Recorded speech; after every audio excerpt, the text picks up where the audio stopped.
জঙ্গলের সবাই অবাক।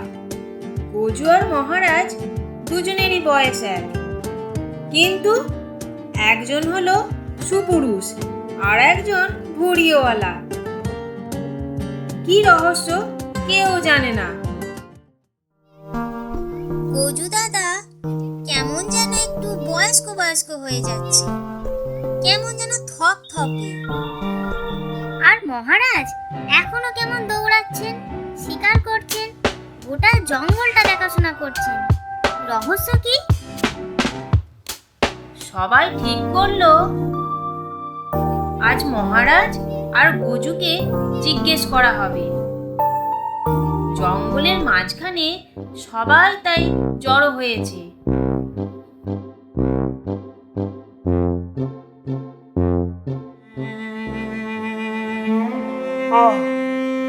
এইটুকু হেঁটেই হাঁপিয়ে গেলাম। হাঁটা যে কি কষ্ট। তবে একটা কিছু গন্ধ পাচ্ছি। কে পিঠে এনেছে রে? তুমি না আগে খাবার খোঁজো, পরে খোঁজো রাস্তা।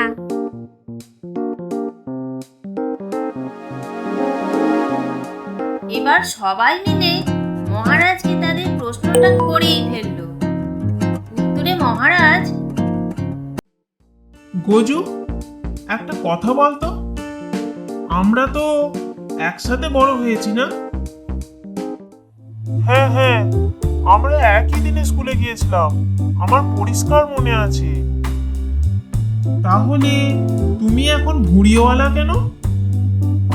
আর আমি এখনো কত ফিট?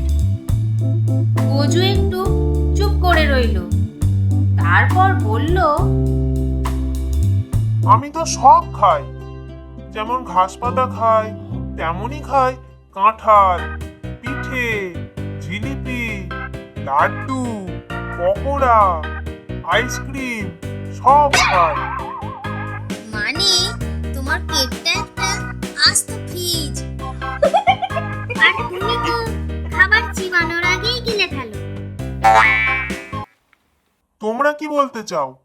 আমি ভুল খাই তাই বুড়ো হয়ে যাচ্ছি? না গজু, বলছি তুমি ভুলভাবে খাচ্ছ। খাবার খাও, কিন্তু ভাবো না সেটা শরীরের পক্ষে ভালো নাকি খারাপ।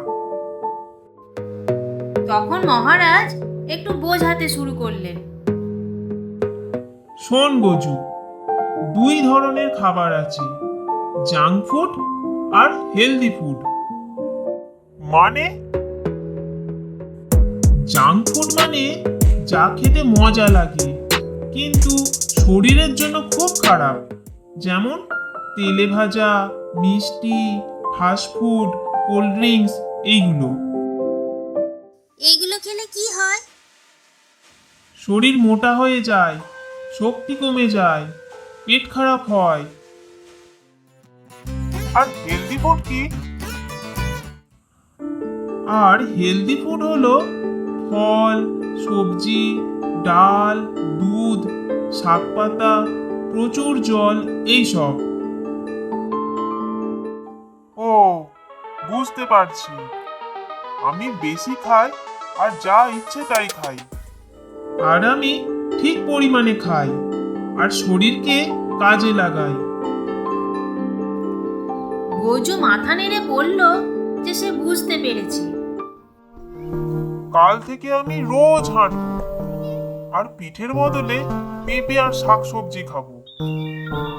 হে হে, এবার গজু দাদা হয়ে যাবে স্লিম।